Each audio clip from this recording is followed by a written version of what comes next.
buenos días. Vengo aquí rápidamente a hablarte un poquito de la palabra de Dios. Y mi sermón se va a tratar acerca del segundo libro de Samuel, capítulos 10 y 11, que se llama El pecado trae consecuencias. ¿Quieres vivirlas? Fíjate, ahí habla de la historia de David, cuando David pecó gravemente delante de Dios. David cometió pecados terribles y ahí lo narra.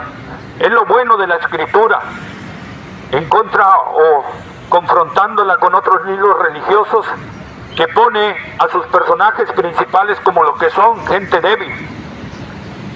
Porque el único fuerte, el único que puede ayudarnos es Dios. Y nos habla aquí precisamente de la caída de uno de los hombres que escribió gran parte de los salmos.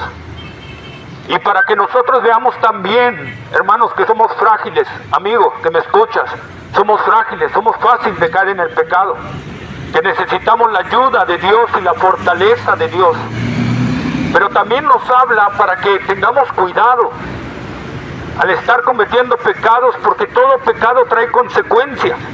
Y Dios castiga el pecado, aunque muchos por ahí, yo no sé por qué, dicen que Dios no castiga el pecado cuando la Biblia habla claramente y vez tras vez que Dios castiga el pecado y que trae consecuencias a la vida de la persona que lo practica. Así que, amigo mío, yo quiero decirte claramente que el pecado va a traer consecuencias a tu vida. No sé qué pecado estés practicando, si sea adulterio, fornicación, pornografía, chisme, mentira, engaño, hipocresía, idolatría, consultas en zodiaco, robas, o cuestiones por el estilo, ¿verdad? Maldices. Entonces todo eso va a traer consecuencias a tu vida. Fíjate, David, dice la palabra de Dios en el versículo 1 del capítulo 10, que era el tiempo de que los reyes salían a la guerra.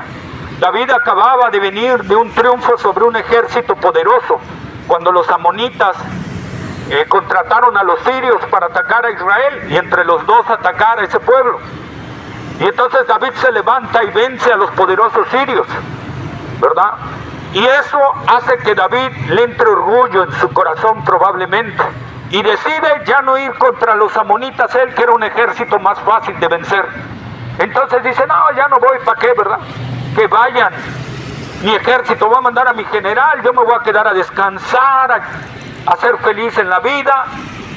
Y se quedó en ociosidad David. ¿Y qué pasó un día en esa ociosidad? Sale a la terraza de su palacio, que quedaba en altos, en un monte, donde podía ver varias casas, ¿verdad? La ciudad. Y dice que al estar volteando, de repente ve a una mujer muy hermosa bañándose, desnuda. Y David la codicia y manda a preguntar quién era, y le dan el nombre, pero le dicen, es esposa de tu soldado Urías, ¿verdad? Y a David no le importó, él ya había cocinado el pecado.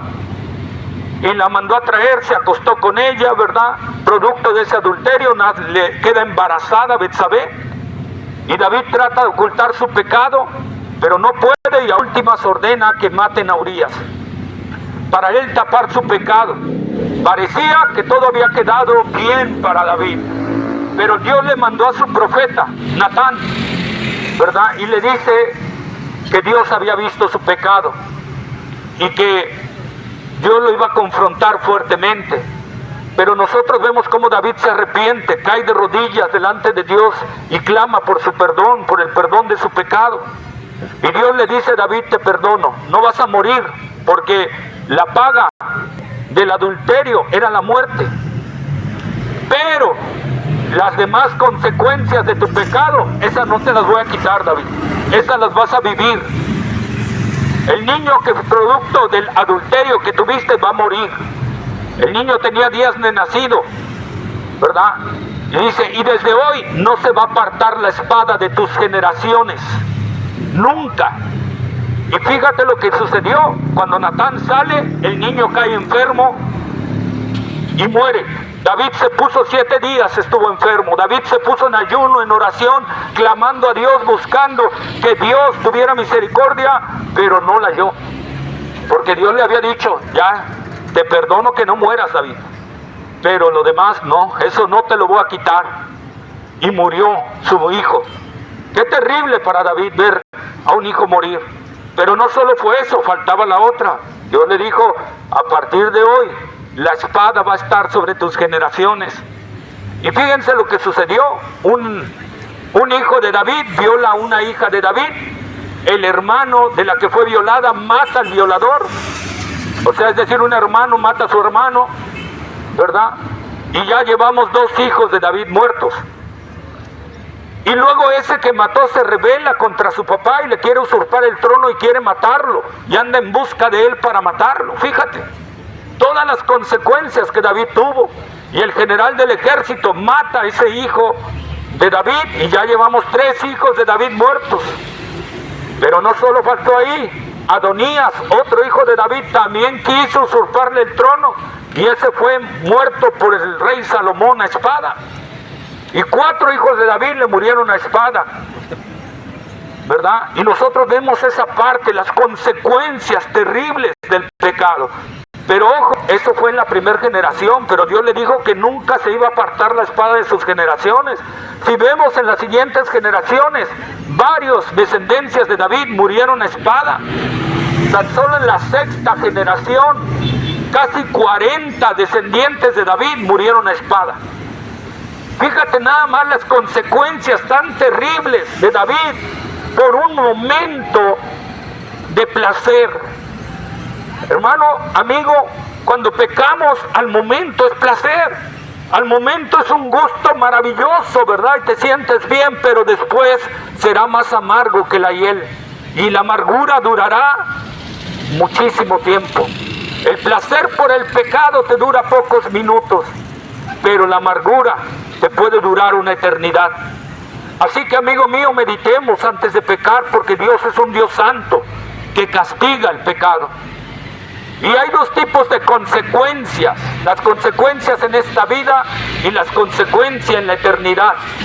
Las consecuencias en esta vida, como vemos con David, puede ser y puedes afectar a tu misma descendencia, puedes afectar a tu familia, a tus hijos, nietos, bisnietos, tataranietos.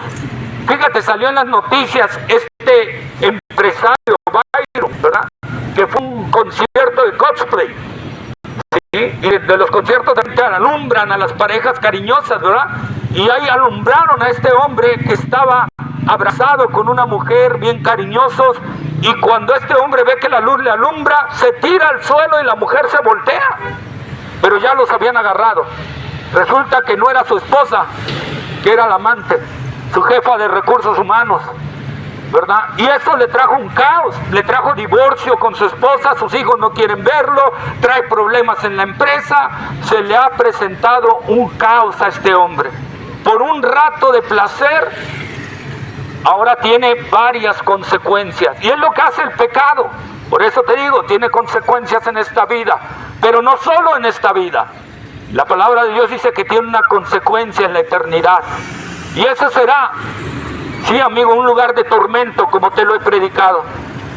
Que Dios ha dicho que está establecido a los hombres que mueran una sola vez y después de esto el juicio de Dios. Y si tú caes a ese lugar, si Dios te manda a ese lugar, nunca saldrás de allí. La Biblia dice que será el lloro y el crujir de dientes por los siglos de los siglos sin fin. Es decir, que nunca podrás salir. Si hay alguien que te dice que puedes salir, si hay un ministro religioso, alguna religión que te diga que puedes escapar de ese lugar, te está mintiendo, porque Dios mismo lo dice en su palabra que no, que será por los siglos de los siglos sin fin. Así que, amigo mío, esa es la consecuencia más terrible del pecado.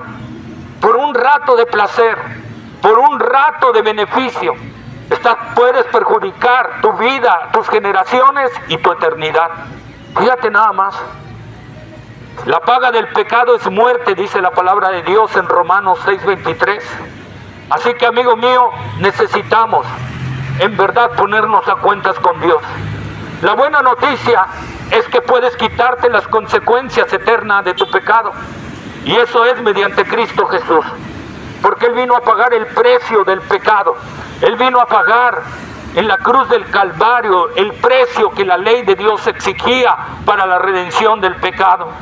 Por eso el profeta Isaías exclama: mas Él herido fue por nuestras rebeliones, molido por nuestros pecados, el castigo de nuestra paz fue sobre Él, y por sus llagas fuimos nosotros salvados. Ahí está. Juan 3:16, porque de tal manera amó Dios al mundo que ha dado a su Hijo unigénito para que todo aquel que en Él cree no se pierda, no vaya a ese lugar de perdición, sino que goce la eternidad con Dios. Ahí está. Mucha gente dice, ay, que Dios que lanza un lugar de tormento, qué terrible. Pero la Biblia dice, pero el amor de Dios se manifestó. Y ahí está, Dios está mostrando su amor. El apóstol Pablo escribiendo a la iglesia que estaba en Roma. Mas Dios muestra su amor para con nosotros en que siendo aún pecadores, Cristo murió por nosotros. Ahí está el remedio. Dios está manifestando su amor en la cruz del Calvario, pero tú estás rechazando ese amor. Tú estás rechazando ese medio de salvación. Tú estás rechazando aquel que te puede librar del castigo eterno. Jesús dijo, el que cree en mí no vendrá condenación porque ha pasado de muerte a vida. Ahí está. Si tú rechazas, si tú no entregas tu vida a Cristo, estás rechazando al único que puede quitarte la consecuencia de tu pecado, la consecuencia eterna. Amigo mío, el mensaje ahí está. Dios nos habla y nos dice que a través de Cristo Jesús y solo a través de Él podemos tener perdón de pecados. Así que yo te invito hoy a arrepentirte. Como dijo el apóstol Pedro, arrepentíos y convertíos para que vengan de la presencia del Señor tiempos de refrigerio para vuestra alma. Ese es el mandato del Señor. Esto es lo que tenemos que hacer. ¿Qué es el arrepentimiento? Es dejar de caminar como estamos caminando y volvernos hacia Dios. Es cambiar de sentido en nuestra vida y empezar a buscar a Dios. Eso es arrepentimiento. Y entregar nuestra vida en obediencia al Señor Jesucristo. Como dijo el apóstol Pablo, cree en el Señor Jesucristo y serás salvo tú y tu casa. Así que, amigo mío, hoy es el día aceptable. Hoy es el día de salvación. Solo en Cristo hay libertad de pecado. Solo Cristo puede quitar la consecuencia eterna a tu pecado. Y hoy puedes hacerlo. Si hoy te arrepientes y entregas tu vida a Cristo, puedes hacerlo. Si Dios está hablando a tu corazón, cierra ahí tus ojos, pídele perdón a Dios por tu pecado y entrega ahí mismo, entrégale todo tu corazón al Señor y empieza a seguirle. Mi nombre es Edgar Vigurra, te dejar mi número de celular por si tienes dudas, preguntas o quieres saber más de la palabra de Dios con confianza, sin compromiso y es gratuito. Mi número de celular es 2299-288128. Lo voy a repetir para aquel que quiso anotarlo y no le dio tiempo, no sin antes exhortarte, animarte a que te arrepientas y entregues tu vida a Cristo Jesús. Mi número de celular 2299-288128. Deseo de corazón que Dios obre en tu corazón y entregues hoy tu vida a Cristo. Dios te bendiga. Sí. ¿Cómo puedo conseguir una memoria o algo?